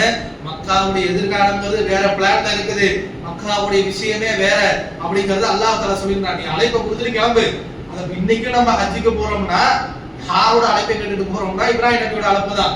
அல்லாஹ் அன்னைக்கு பள்ளிவாசல் இஸ்லாம் மக்காவெல்லாம் கட்டி அந்த வேலையெல்லாம் முடிச்சுட்டு இப்ராஹிம் நபியை வச்சு அழைப்பை கொடுக்க வச்சுட்டான். வாதின் ஃபின் நாசி பில் ஹஜ், ஹஜ்ஜை நோக்கி மக்களுக்கு நீ அழைப்பு கொடுத்துட்டு போயிரு. உனக்கு அப்புறம் வரக்கூடியவர்கள் எப்படி எல்லாம் வந்து சேர முடியுமோ ஒவ்வொரு பிராணிகளையும் ஏறி வருவார்கள், ஒவ்வொரு திசையிலும் இருந்து வருவார்கள் என்று இப்ராஹிம் நபிக்கு அல்லாஹ் தஆலா சொன்னதாக வரக்கூடிய வசனங்களை சூரத்துல் ஹஜ்ஜுடைய 22வது சூராவுடைய 27வது வசனங்கள்ல பார்க்கிறோம். அதே போல சொல்லுகின்றான் அல்லாஹ், வத்தஹிது மின் மகாமி இப்ராஹிம முஸல்லா, இப்ராஹிம் நபி தங்கிய மகாம் என்பது 2 அர்த்தங்கள் கொடுக்கக்கூடிய வார்த்தை. ஒன்னு காலடி இருக்குது இல்ல, காலு அடிக்கும் வந்துட்டு மக்காம்ங்கிற வார்த்தையை பயன்படுத்துவார்கள். இன்னொன்று வசிக்கக்கூடிய இடத்திற்கு மக்காம் என்று அவர்கள் அரபில பயன்படுத்துவார்கள். அநேகமாக நம்மள்ட்ட என்ன சொல்லுவாங்க சொன்னா மக்காமி இப்ராஹிம் என்று அந்த மக்கா பக்கத்திலே ஒரு கிளாஸ் கூண்டு மாதிரி வைத்து அதுக்குள்ள எட்டி பாருங்க இப்ராஹிம் நபியுடைய காலடி தளம் இருக்கும் அப்படின்னு சொல்லிட்டு காட்டுவார்கள். ஆனால் அல்லாஹ் தஆலா இங்க என்ன அர்த்தத்துல சொல்றான்னு சொன்னா, அந்த காபத்துல்லாவை அவர்கள் கட்டும் பொழுது அதற்கு பக்கத்திலே அவங்க தங்கி இருப்பாங்க. காபத்துல ஒரு நாள்ல கட்டிட முடியாதுல, அவ்வளவு பெரிய ஸ்ட்ரக்சர், எவ்வளவு பெரிய கட்டளை கட்டக்கூடியவராக இருந்தாலும் அதை கட்டி முடிக்கிறதுக்கு ஒரு டைம் எடுக்கும்ல, அந்த டைம் எடுத்து காபத்துல்லா பக்கத்திலேயே தங்கியவர்களாக இப்ராஹிம் அலைஹிஸ்ஸலாம் அவர்கள் கட்டி இருக்கிறாங்க. அப்போ மக்காமி இப்ராஹிம் முஸல்லா அப்படின்னா இப்ராஹிம் நபி தங்கியிருந்த இடத்தையும் தொழக்கூடிய விஸ்தீரணமாக தொழக்கூடிய இடமாக ஆக்கினோம் என்று சொல்லுகின்றான். அப்ப இந்த இன்னைக்கு நம்ம போனோம்னா மக்காமி கூகுள்ல போட்டா கூட மக்காமி இப்ராஹிம் போட்டா ஒரு கூண்டு மாதிரி காமிச்சு எட்டி பார்த்தா இப்ராஹிம் நபியுடைய காலடி தடம் தெரியும். அப்ப அது முஸல்லாவா ஆக்கினான்னு சொல்றாங்க அல்ல, தொழக்கூடிய இடமாக்கினாங்க. காலடி இடத்துக்குள்ள தொழ முடியுமா? காலடிங்கிறது நமக்கு என்ன ஒரு ஜான் இருக்கும். இப்ராஹிம் நபியுடைய கால் கொஞ்சம் பெருசா இருக்குன்னா ஒரு அடிக்கு இருக்கும், ஒரு அடி இருக்கிற இடத்துல எப்படி நின்று தொழ முடியும்? அப்ப அல்லாஹ் தஆலா இந்த வசனத்துல அவர்கள் தங்கிய இடத்தை வந்துட்டு தொழக்கூடிய இடமாக ஆக்கி இருக்கிறான் என்று சொல்லக்கூடியதை பார்க்கிறோம். அதே போல ரசூலுல்லாஹ் ஸல்லல்லாஹு அலைஹி வஸல்லம் அவர்கள் சொல்கிறார்கள், அதாவது ரசூல் இதோட இந்த இப்ராஹிம் நபியுடைய அந்த தொடர்ச்சியாக காவா சம்பந்தப்பட்ட விஷயங்கள் எல்லாம் முடிக்கின்றது. அது இல்லாம ஒரு சின்ன சின்ன ஹதீஸ்ல ரசூலுல்லாஹ் ஸல்லல்லாஹு அலைஹி வஸல்லம் அவர்கள் இப்ராஹிம் நபியை பத்தி சொல்லுவாங்க. ஒரு 2-3 செய்தியா இருக்கு, முடிச்சிட்டு இப்ராஹிம் நபியோட வரலாறு இன்ஷாஅல்லாஹ் இதோட முடிச்சிடலாம். அப்ப நபிகளாக என்ன செய்வாங்க என்று சொன்னால், தங்களுடைய பேர பிள்ளைகளாக இருக்கக்கூடிய ஹசன் ஹுசைனுக்கு ஒரு துஆவை செய்து ஓதுவார்கள். என்னன்னா, அஊது பி கலிமாத்தில்லாஹி தாமா மின் குல்லி ஷைத்தானின் ஆம்மா வ மின் குல்லி ஐனி அம்மா. அதாவது என்ன செய்வாங்க என்று சொன்னால், அஊது பி கலிமாத்தில்லாஹி தாமா, அல்லாஹ்வே உன்னுடைய வார்த்தைகளை கொண்டு முழுமையாக இந்த 2 பிள்ளைகளுக்கும் நான் பாதுகாப்பு தருகின்றேன். மின் குல்லி ஷைத்தானி ஆம்மா, கெட்டதை ஏற்படுத்தக்கூடிய இந்த ஷைத்தான்கள்ட்ட இருந்து நான் பாதுகாப்பு தேடுகின்றேன். வ மின் குல்லி ஐனின் ஆம்மா, இந்த பொறாமை கண்ணிவர்கள் மீது படுமே அந்த கண்ணுல இருந்து அந்த கண்ணு ஏறுபாங்க அந்த மாதிரி விஷயங்கள்ல இருந்து என்னுடைய 2 பிள்ளைகளையும் நான் பாதுகாப்பு தேடுறேன் என்று இந்த பிரார்த்தனை செய்வார்கள். செய்துவிட்டு அவர்கள் என்ன சொன்னாங்க அப்படின்னு சொன்னா, இன்ன அபாவுக்கு கான யுவத்திது பிஹா இஸ்மாயில் வ இஸ்ஹாக், இந்த பிரார்த்தனையை தான் இப்ராஹிம் நபி தங்களுடைய பிள்ளை இஸ்மாயிலுக்கும் இஸ்ஹாக்குக்கும் ஓதி ஓதி மேல தேய்ச்சி விடுவாங்க. அந்த 2 பிள்ளைகளுக்காக இந்த பிரார்த்தனையை தான் செய்வார்கள் என்று சொல்லக்கூடிய செய்தி புகாரில 3373 இடத்துல வருகின்றது. அதே போல ரசூலுல்லாஹ் சொல்கின்றார்கள், புகாரில 4537 இலக்கத்துல இருக்கக்கூடிய ஹதீஸ்ல சொல்றாங்க, நஹ்னு அஹக்கு பிஸ்ஸக்கி மின் இப்ராஹிம், அல்லாஹ் மீது நமக்கு என்ன செய்யும்னா, ஒரு சில நேரங்கள்ல வந்துட்டு நம்ம என்ன தொழுதாலும் என்ன நோன்பு வச்சாலும் அல்லாஹ் மீது ஒரு மாதிரி நமக்கு சந்தேகம் வரக்கூடிய, ஒருவேளை அல்லாஹ் என்று இதெல்லாம் உண்மையா இருக்குமா, கியாமத் நாளுங்கிறது உண்மையா இருக்குமா, அல்லாஹ் நம்மள படைச்சதுதான் உண்மையாக இருக்குமா, எப்படி நம்மள திருப்பி படைக்க போறான் என்று சில நேரங்கள் நமக்கு சந்தேகம் வரலாம். அப்ப ரசூலுல்லாஹ் அதை சொல்லி சொல்றாங்க, நஹ்னு அஹக்கு பிஷக், இந்த மாதிரி சந்தேகம் படுவதற்கு அதிக நம்ம உரிமை கொண்டவர்கள் மின் இப்ராஹிம், இப்ராஹிமை விட அதிகமாக நமக்கு சந்தேகம் வருவதற்கு உரிமை இருக்குது. ஏன்னா இப்ராஹிம் நபிக்கு அவர் என்ன செய்யறாரு சொன்னா, சந்தேகம் வந்து அல்லாஹ் கிட்ட கேட்கிறாரு. இது போன நாட்கள்ல சொன்னோம், ரப்பி அரினி கைஃப துஹில் மௌதா, இறந்து போனதுக்கு எப்படி உயிர் கொடுப்பன்னு கேட்பாங்க. அப்ப 4 பறவையை எடுத்து 4 மலையின் மீது அதை அறுத்து 4 மலையின் மீது வச்சு அதை கூப்பிட்டாங்கன்னு அந்த செய்தியை பார்த்தோம்ல.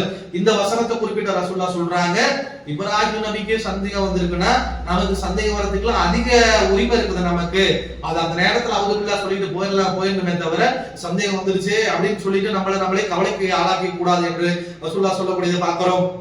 அதே போல புகாரில 3826 இலக்கத்துல வரக்கூடிய ஒரு ஹதீஸ், ஸைத் இப்னு அம்ர் இப்னு நுஃபைல் என்ற ஒரு நபர், ரசூலுல்லாஹ் காலத்துல வரக்கூடிய நபர். இவர் எப்படிப்பட்டவர் என்று சொன்னால், ரசூலுல்லாஹ்வுக்கே தாவா செய்தவர். ரசூலுல்லாஹ் இதற்கு வஹி வரதுக்கு முன்னாடியே, ரசூலுல்லாஹ்வுக்கு நபுவத் கிடைக்கிறதுக்கு முன்னாடியே இந்த ஹக்கல இருந்தவர் யாருன்னு கேட்டா, இந்த ஸைத் இப்னு அம்ர் இப்னு நுஃபைல் என்று சொல்லக்கூடியதை பார்க்கிறோம்.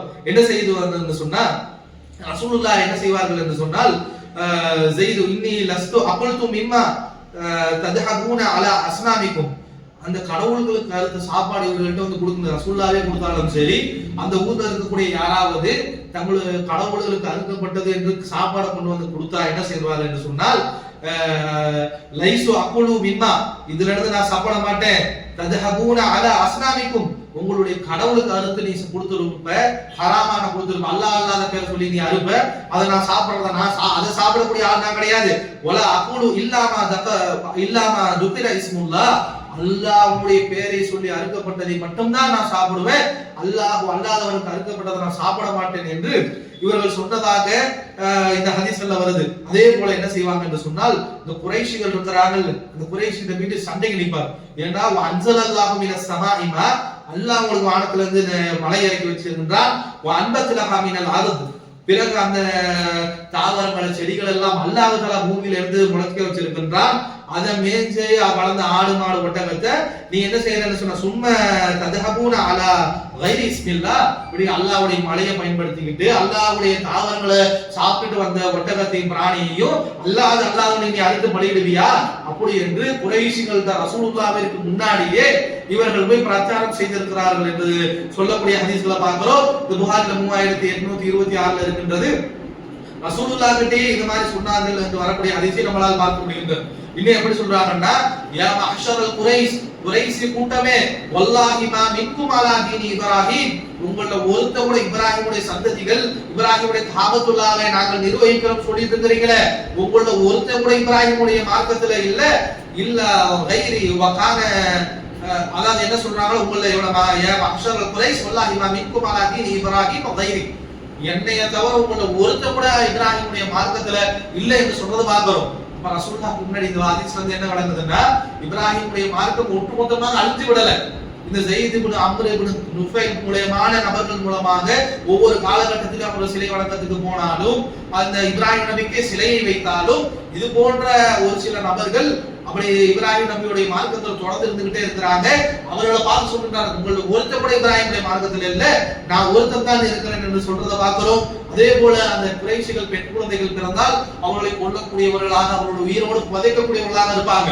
இந்த போவார் இவர் அமர் இப்னு நுஃபைல், இவங்க ஜெயித் இப்னு அமர் இப்னு நுஃபைல், இவரெல்லாம் வரலாற்றில் ஞாபகம் வைத்துக் கொள்ள வேண்டிய இவர்களுக்காக நாம் பிரார்த்தனை செய்ய எல்லாம் கடமைப்பட்டிருக்கிறோம். ரசூலுல்லாஹ்விற்கே ஒருத்தர் தாவா செஞ்சிருக்கிறாருன்னா எவ்வளவு பெரிய அந்தஸ்துல இருப்பாரு. ரசூலுல்லாஹ்வே பிற்காலத்துல இவருடைய பேரை சொல்லி இவருக்கு அல்லாஹ் தஆலா பரக்கத்து செய்யணும், நம்ம அதான் ரசூலுல்லாஹ் நுபுவத் கிடைக்கிறதுக்கு முன்னாடியே நம்ம கிட்ட இப்படி எல்லாம் இவர் பேசணும், இப்படி எல்லாம் இப்ராஹிமுடைய மார்க்கத்தில் இருந்தவர் என்று ரசூலுல்லாஹ் ஸல்லல்லாஹு சொல்லுவார்கள்.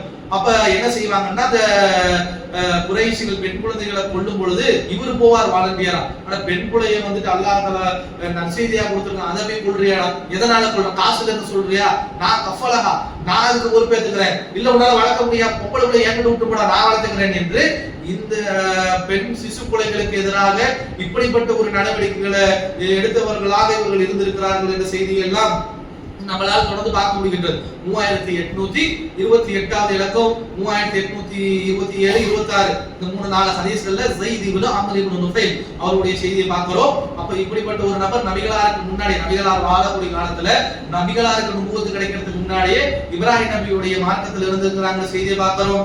அதே போல இன்னும் ஒரு சில விஷயங்கள் இப்ராஹிம் நபி சம்பந்தமாக வருகின்றது. புகாரி 4769ல எல்கா இப்ராஹிம் அபாஹு, நாளைக்கு கியாமத் நாள்ல இப்ராஹிம் நபி தன்னுடைய தந்தையை பார்ப்பாரு. ஃபயகூலு, அல்லாஹ் பார்த்து அவர் சொல்வார், யா ரப்பி இன்னக வஅததனி வ அல்லா துஹ்ஸினி, அல்லாஹ்வே நீ எனக்கு வாக்கு கொடுத்திருக்கிற இந்த கியாமத் நாள்ல எனக்கு எந்த ஒரு கஷ்டத்தை ஏற்படுத்த மாட்டேன்னு, என்னுடைய தந்தை நரகத்துக்கு போனா எனக்கு கஷ்டம் தானே, என்னுடைய தந்தையை மன்னிச்சு விட்டுறேன் என்று கேட்பாரு. யௌம யுபஅத்துன், அதாவது எழுப்பப்படக்கூடிய நாள்ல எனக்கு எந்த சங்கடத்தையும் கொடுக்க மாட்டேன்னு சொன்னீங்க, என் அத்தாவுக்கு நரகத்துல கூட எனக்கு சங்கடம் தானேன்னு கேட்கும் பொழுது ஃபயகூலுல்லாஹு இன்னி ஹர்ரம்துல் ஜன்னத அலல் காஃபிரின், அல்லாஹ் தஆலா அதெல்லாம் கிடையாது, காபீர்களுக்கு அல்லாஹ் தஆலா சொர்க்கத்தை ஹராமாக்கிட்டான் என்று அந்த வார்த்தையில் அல்லாஹ் தஆலா சொல்லிடுவான் என்று சொல்லக்கூடிய ஒரு செய்தி வருகின்றது. நாளைக்கு அல்லாஹ் தஆலா இப்படி ஒரு ஏற்பாடு பண்ணியிருக்கிறான். அவரும் இப்ராஹிம் நபியும் அவங்களுடைய அத்தாவை சந்திச்சிருக்கிற மாதிரி பாசம் இருக்கும்ல, என்னதான் இருந்தாலும் தன்னுடைய தந்தை ஓரிலை குழுக்கு எதிரானவராக இருந்தாலும் தகப்பங்கிற பாசம் இருக்கும்ல, அதன் காரணமாக அவருக்காக பிரார்த்தனை செய்யறாரு. செஞ்ச உடனே அல்லாஹ் தஆலா அதெல்லாம் முடியாதுன்னு சொல்றதை பார்க்கிறோம். அதே போல இவர்கள் என்ன செஞ்சார்கள் என்று சொன்னா, இப்ராஹிம் நபி இவ்வளவு உறுதியாக இருந்து இவ்வளவு பிரச்சாரங்களை மேற்கொண்டு காபத்துல்லாவை கட்டியிருந்தாங்க. கடைசியில இப்ராஹிமுக்கும் இஸ்மாயிலுக்கும் அந்த காபத்துல்லாவுடைய சிலையை வைத்துட்டாங்க என்று பார்க்கிறோம். புகாரில 1601வது இலக்கத்துல வரக்கூடிய அந்த இலக்கத்துல ரசூலுல்லாஹ் சொல்றாங்க, லம்மா கதிமா அபி அபா ஐயதுகுலுல் பைத், அதாவது அந்த மக்கா வெற்றிக்கு அப்புறம் ரசூலுல்லாஹ் என்ன செய்றாங்கன்னு சொன்னா, காபத்துல்லாஹ்க்குள்ள போறாங்க, இருக்கக்கூடிய ஒவ்வொரு சிலையாக எடுத்து உடைக்கின்றார்கள். அந்த இடத்துல பார்த்தா இப்ராஹிம் நபிக்கும் இஸ்மாயில் நபிக்கும் சுவரத்து ஃபஅഖரஜு சுவரத் இப்ராஹிம் வ இஸ்மாயில், இப்ராஹிம் நபிக்கு இஸ்மாயில் நபிக்கும் சிலைகள் வச்சிருக்காங்க, அவருடைய படத்தையும் போட்டு வச்சிருக்காங்க காபத்துல்லாஹ்வுல. அப்ப எல்லாம் அதெல்லாம் தூக்கி வீசி அப்படின்னு இப்ராஹிம் நபி ஸல்லல்லாஹு அலைஹி வஸல்லம் அவர்கள் கட்டளையிட்டார்கள் என்று வரக்கூடிய செய்தி பார்க்கிறோம். ஐதியமுல் அஸ்லாம், எப்படின்னா இப்ராஹிம் நபிக்கு எப்படி அவங்க செலவு வச்சிருக்கிறாங்க அப்படின்னு சொன்னா, அவருடைய கையில அதாவது வில்ல வச்சிருக்கிற மாதிரி ஏதாவது சீட்டை உருட்டி விட்டு இந்த வில்லு கிட்ட நின்னா, இந்த கை கிட்ட நின்னா செய்ய, இந்த கை கிட்ட நின்னா செய்யாதங்கிற மாதிரி அஸ்லாம்னு சொல்றாங்க. அஸ்லாமும் ரிஜிஸ்டும் அமலை செய்தாங்கிறாங்க. அல்லாஹ் கூட ஒரு இடத்துல இந்த குறி பார்க்கறது தரும்ல, இந்த குறி பார்க்கறதுக்கு யாரை பயன்படுத்தி இருக்கிறாங்கன்னா இப்ராஹிம் நபியை பயன்படுத்தி இருக்காங்க. எவ்வளவு பெரிய முட்டாள்தனமான கூட்டம், எதை ஒழிச்சு எதை மக்கள்கிட்ட எதெல்லாம் எப்படி எல்லாம் சிலையை உடைச்சு நெருப்புன்றத்தை தூக்கி போட்டு எப்படி எல்லாம் இப்ராஹிம் நபி பிரச்சாரம் செஞ்சாங்க. கடைசியில் அந்த இப்ராஹிம் நபிக்கு சிலையை வச்சு அவர்கள் கையில ஒரு அஸ்லாமை குறிப்பாக்கக்கூடிய ஒரு வில்ல கொடுத்து இப்ராஹிம் நபிக்கு குறி பார்த்திருக்கிறாங்க என்றால் அல்லாஹ் தான் நம்ம எல்லாம் காப்பாற்றணும். அப்ப இதை பத்தி கூட ரசூலுல்லாஹ் ஒரு ஹதீஸ்ல சொல்றாங்க, கடைசியில் ரசூலுல்லாஹ் காலத்துல அவருடைய சிலைகள் வைக்கப்பட்டிருந்துச்சு. நபி ஸல்லல்லாஹு அலைஹி வஸல்லம் எடுத்து தூக்கி போட்டு உலங்குறாங்க, தூக்கி போட்டு ஏறி தூக்கி குப்பையில போடு. இப்ராஹிம் நபியா இருந்தா என்ன, இஸ்மாயில் நபியா இருந்தா என்ன, ஆதம் நபியா இருந்தா என்ன, அல்லாஹ் படிக்கராக வந்துட்டா அந்த சிலைகள் உடைக்கப்படணும், தூக்கி தூர எறியப்படணும் என்று இந்த செய்திகள்ல இருந்து பார்க்கிறோம். அவர் இன்னும் உரிமை இருக்கு ரசூலுல்லாஹ்வுக்கு, தன்னுடைய அவருடைய வழியில வந்தவங்க, இப்ராஹிம் இஸ்மாயிலுடைய வழியில வந்தவங்க. இன்னைக்கு பார்த்தோம்னா இன்னைக்கு கூட தலைவர்கள்லாம் எப்படியாவது என்னுடைய தந்தைக்கு என்னுடைய பாட்டனாருக்கு செலவு வச்சிடணும், ஏனால செலவு வைக்கணும், மணிமண்டபம் கட்டணும்னு பார்க்கறதுலாம் பார்க்கிறோம். இப்ராஹிம் நபிக்கு ரசூலுல்லாஹ்வுடைய பாட்டனா இருக்கக்கூடிய இப்ராஹிம் நபிக்கு இருக்குது, போயிட்டு எடுத்து தூக்கி போட்டு உடைக்கிறாங்க. அப்ப இஸ்லாத்துல இதையெல்லாம் நாம் புரிந்து கொள்ளக்கூடியவர்களாக இருக்கணும். பிறகு இப்ராஹிம் நபியுடைய வரலாறுகள் அவ்வளவுதான். பிறகு அவர்கள் தங்களுடைய மரணத்தை அடையக்கூடியவர்களாக இருக்கிறாங்க. ஒரு சில தரவுகள் படி ஏன் இது நம்ம தரவுகளை நம்ம ஏத்தல, மற்ற தரவுலாம் சாலிஹ் நபிக்கு ஏத்தல, ஹூத் நபிக்கோ நூஹ் நபிக்கோ வரலாற்று தரவுகளை ஏற்றுக்கொள்ளவில்லை. இவர்களுக்கு முன்ன நம்ம சொல்றோம்னு சொன்னா அவர்கள் எல்லாம் பல ஆயிரம் பல லட்ச வருடங்களுக்கு முன்னாடி வாழ்ந்தவர்கள். அதை பத்தி எதுவுமே நமக்கு போயிட்டு என்ன சொல்றது, இந்த சயின்டிபிக்கலா அல்லது வந்துட்டு யதார்த்தத்துல போய் அதை பத்தி நம்ம தெரிஞ்சுக்கிறதுக்கான வாய்ப்புகள் கம்மி. இவனாவது அடிச்சுட்ட கப்சா கதையை வேணா பார்க்க முடியும். ஆனால் இப்ராஹிம் நபியை பொறுத்த வரைக்கும் எங்க வாழ்ந்தாங்க, எவ்வளவு காலத்துல வாழ்ந்தாங்க, அவருடைய சந்ததிகள் யாரு அப்படிங்கறத இன்னையில இருந்து நம்ம ரூட் பேக் பண்ண முடியும். இன்னையில இருந்து எவ்வளவு நாளைக்கு பின்னாடி இப்ராஹிம் நபி வாழ்ந்தாங்க, அவருடைய பிள்ளைகள் எங்க வாழ்ந்தாங்க, எங்க அந்த வரலாற்று செய்திகள்லாம் இருக்கிறதுனால இப்ராஹிம் நபி எங்க இறந்திருப்பாங்க, எவ்வளவு வயதுல இறந்திருப்பாங்கிறது ஓரளவு இதுவும் சரியான தகவலா இருக்க முடியாது, அனுமானமாக ஓகே இருக்கலாம் அப்படிங்கிற மாதிரி இருக்கும். அப்ப என்ன சொல்றாங்கன்னா கிட்டத்தட்ட ஒரு 175ல இருந்து ஒரு 200 வயசு வரைக்கும் இப்ராஹிம் நபி வாழ்ந்திருக்கலாம். கிட்டத்தட்ட வயதான காலத்துல தான் இஸ்மாயில் இஸ்ஹாக்கா கொடுத்தாங்கிறான் அல்லாஹ். பிறகு அவர்கள் வளர்ந்ததுக்கு அப்புறம் போய் குர்பானி கொடுக்க போனாங்க. பிறகு அதுக்கப்புறம் காபத்துல்லா கட்டி இருக்கிறாங்க போதெல்லாம் கிட்டத்தட்ட நெருங்கி 150 வருஷத்துக்கு மேல வாழ்ந்திருப்பாங்கிறது விளக்குது. அதே போல இன்னைக்கு பலஸ்தீன்ல இருக்கக்கூடிய ஹலீலி என்ற பகுதியில இப்ரான் சொல்லிட்டு சொல்லக்கூடிய ஹலீலிங்கிற அரபில ஹலீலி, இங்கிலீஷ்ல இப்ரான் சொல்லுவாங்க. அந்த பகுதியில இருக்கக்கூடிய இப்ராஹிம் பள்ளிங்கிற ஒரு பள்ளியில இப்ராஹிம் அலைஹிஸ்ஸலாம் அவர்கள் அங்கதான் அடக்கப்பட்டிருக்கிறாங்கன்னு சொல்லிட்டு பரவலாக நம்பிக்கை இருக்குது. மேபி உண்மையாக இருக்கலாம். ஏன்னா இப்ராஹிம் நபிங்கிறது நம்மளால ரூட் பேக் பண்ணக்கூடிய காலத்துல வாழ்ந்ததுனால மேபி அவர்கள் அங்க அடக்கப்பட்டிருக்கலாங்கிற அந்த செய்தியை நம்ம இது பண்ணிக்கணும். கிட்டத்தட்ட அந்த ஜெருசலம் நமக்கு தெரியும்ல, குதுஸ் இருக்குல்ல, குதுஸ்ல இருந்து ஒரு 30 கிலோமீட்டர் தொலைவுல இப்ராஹிம் நபி அவர்கள் அங்க அடக்கப்பட்டிருக்கலாம். அவர்கள் பக்கத்திலேயே இஸ்ஹாக் நபி அடக்கப்பட்டிருக்கிறாங்கன்னு வரக்கூடிய செய்திகள்லாம் அதுவாக தான் இருக்கணும்னு அவசியம் இல்லை, அதுவாக இருக்கலாம்.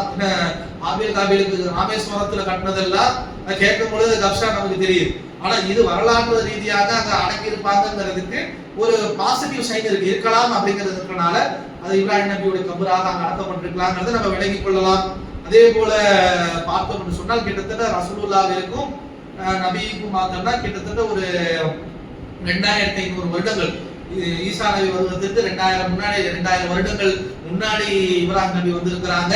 ஈசா நபிக்கு பின்னாடி 600 வருஷம் கழிச்சு 575 வருஷம் கழிச்சு நபிகளாக வந்திருக்கிறாங்க. அப்ப இப்ராஹிம் நபிக்கும் நபிகளாருக்கும் பார்த்தோம்னா கிட்டத்தட்ட ஒரு 2500 வருஷம் வரும். நபிகளாருக்கும் நமக்கும் பார்த்தோம்னா ஒரு 1500 வருஷம் ஆகி போச்சு. கிட்டத்தட்ட பார்த்தோம்னா நமக்கு ஒரு 4500 வருஷத்துக்கு முன்னாடி இப்ராஹிம் நபி வாழ்ந்திருக்கிறாங்கிறத தோராயமான கணக்கில் இதுதான் கண்டிப்பா இருக்கணும்னு அவசியம் இல்லை. தோராயமாக மனிதனுக்கு தெரிந்த அறிவை வைத்து கண்டுபிடிச்சது இப்ராஹிம் நபி ஒரு 4500 வருடத்திற்கு முன்னாடி வாழ்ந்திருப்பார்கள் என்பதை நம்மளால் புரிந்து கொள்ள முடிகின்றது. இதோட இப்ராஹிம் நபி அவர்களுடைய வரலாறானது முடிவு பெறுகின்றது. இன்ஷா அல்லாஹ் அடுத்தடுத்த வரலாறுகளை அடுத்தடுத்த நாட்களை பார்ப்போம். அஸ்ஸலாமு அலைக்கும் வரஹ்மத்துல்லாஹி வபரகாத்துஹு.